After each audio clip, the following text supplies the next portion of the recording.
네, 안녕하십니까. 오늘은 이 책의 마지막 편인 주택의 무상 이전, 증여, 상속과 관련된 세금 진행하도록 하겠습니다. 요 중간에 요약 내용은 다 건너뛰고 바로 본론으로 들어가겠습니다. 네, 주택에 대한 증여세 보시겠습니다. 이 책은 당연히 이제 주택에 관한 거니까 주택을 증여하면 당연히 증여세가 과세가 됩니다.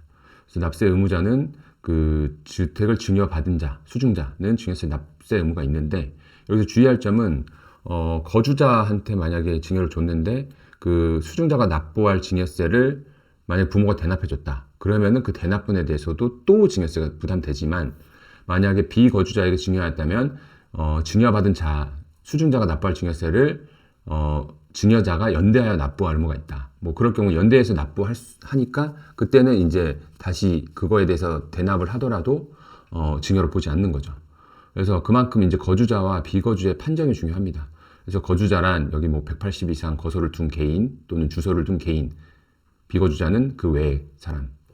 그래서 주소를 가진 것으로 보는 경우에는 183일 이상 계속해서 국내에 거주할 것을 필요로 하는 직업을 가진 때, 그리고 국내에 생계를 같이 하는 가족이 있고 직업 등 상태에 비추어 183일 이상 국내에 거주할 것으로 인정되는 때, 그래서 국외에 주소를 가진 것으로 보는 경우에는 그 반대죠. 그래서 그 거주자와 비거주자로 판정하는 시기도 이렇게 나와 있고, 여기 아까 이제 있죠. 자녀가 만약에 부담해야 할 증여세를 부모가 대신 납부하면 증여세가 추가 과세될 수가 있다. 그래서 요렇게 지금 있습니다. 그래서 요게 이제 완벽한 건 아닌데, 이 홈택스에 거주자 증명서 이렇게 치시면, 그리고 여기서 거주자 증명 발급 신청 요거 이렇게 클릭하시면 내가 거주자인지 판정을 해줍니다. 이 국세청에서. 그래서 이제 이런 기본적인 내용들 다 넣으시고, 그리고 소득세 인적사항 넣으시고, 그리고 거주자임을 증명받고자 하는 연도 이렇게 넣으시고, 그리고 소득 현황 등 이렇게 입력하셔서 요청을 하시면, 저가 그때 했을 때는 그 다음 날인가 아마 바로 판정이 나왔습니다. 그래서 이 내가 거주자인지 비거주자인지 한번 판정 받아보고 싶으면 이 홈택스를 이렇게 활용해 보셔도 됩니다. 그래서 이제 제가 아까 말씀을 드린 얘기 있죠. 거주자 증여세 대납 시에는 당연히 증여를 보고, 비거주자 등 증여세 대납 시에는 연대납부 의무가 있으니까 이제 증여를 보지 않는 거죠. 네, 다음으로 증여세 과세 표준과 세액의 계산. 이 과세 표준은 증여재산가액에서 채무 부담을 빼고 증여재산가산액 더하고 증여재산 공제 등을 뺀 금액을 과세 표준으로 하고, 50만 원 미만일 때에는 증여세를 부과하지 않는다. 그래서 증여세 과세 표준이 만약에 49만 원이면 증여세가 나오지 않는 거죠. 그래서 여기서는 이 시가의 개념이 중요합니다. 그래서 요 관련된 내용은 한번 읽어보시고 일단은 표로 한번 정리를 해보겠습니다.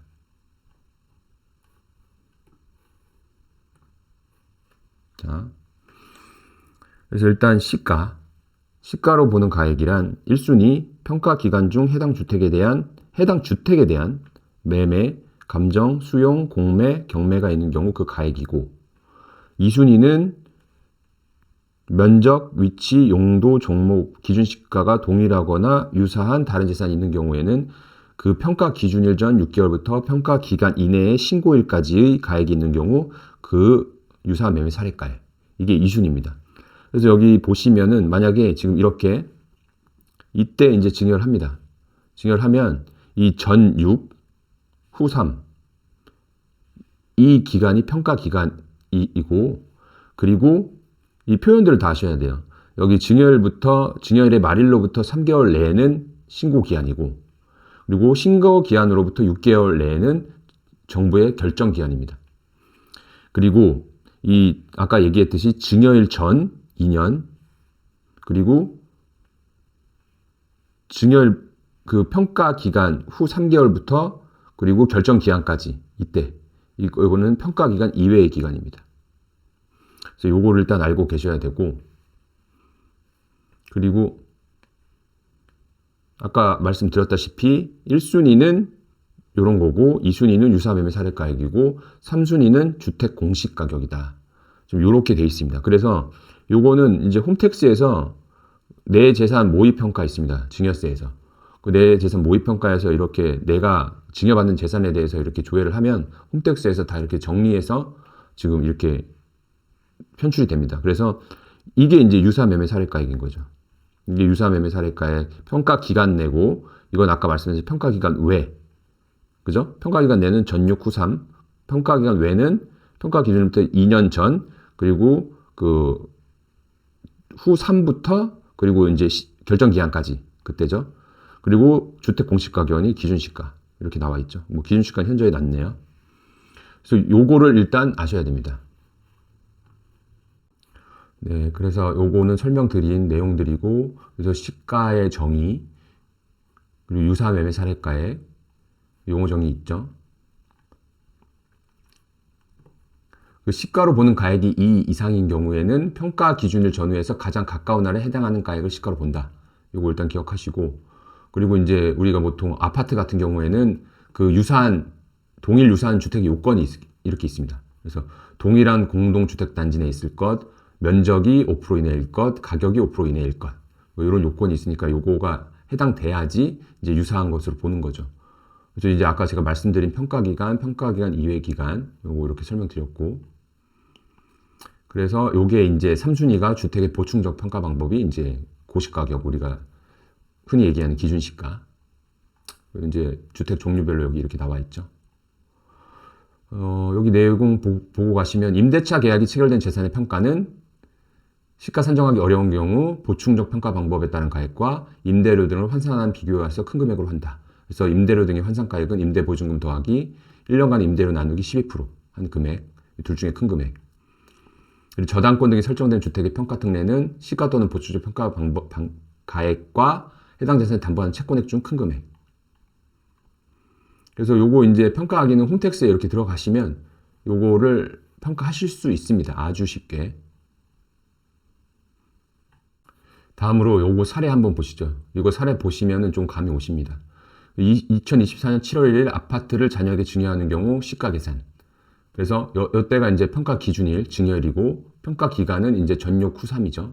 그래서 전육 하니까 2024년 3월 20일에 유사 매매 사례가액이 있습니다. 요거 2순위죠. 원래는. 1순위가 없으니까 이제 요게 들어오는 거고, 이게 이제 유사 매매 사례가액이 9억이에요. 그래서 평가 기간 내 시가 적용할 때는 평가 기간 내 해당 매매주택 가액이 없으므로 2순위 유사 매매 사례가액 9억 원이 시가에 해당하게 되고, 저당권 등이 설정된 주택인가 봅니다. 근데 이게 8억이래요. 그러니까 큰 금액이니까 9억이 되는 거고, 평가기간 이외의 시가 적용 시에는 여기 둘 중 가까운 날, 이때가 더 가깝죠? 근데 이때 여기가 11억이래요.